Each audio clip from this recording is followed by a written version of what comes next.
Salut à tous, on se retrouve pour un nouveau test sur le magazine Tri-Session. Donc aujourd'hui on va parler de montres. Alors je m'excuse pour le bruit, voilà, j'ai pas de micro donc c'est un peu compliqué, ça résonne un peu dans la maison.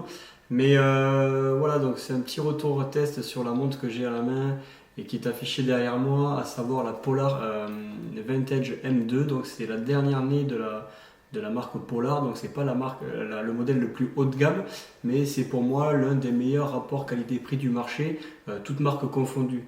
Donc moi ce que j'ai voulu expliquer dans cet article c'est surtout en fait qu'est-ce qu'il y a comme nouveauté sur cette version 2 de la Polar Vintage M numéro 1 qui était déjà un très bon modèle avec un bon rapport qualité-prix.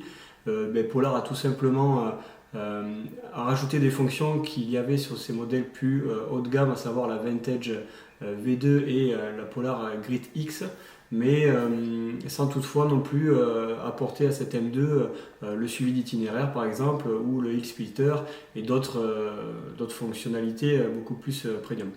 Donc voilà, je vous laisse lire l'article.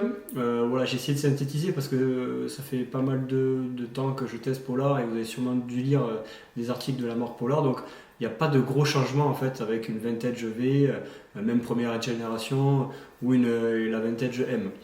On est dans les standards de ce que fait Polar, dans la navigation, dans l'ergonomie, pas grand changement.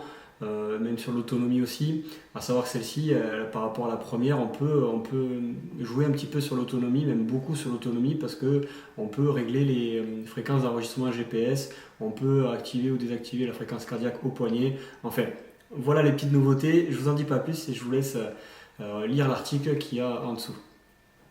Allez, à bientôt.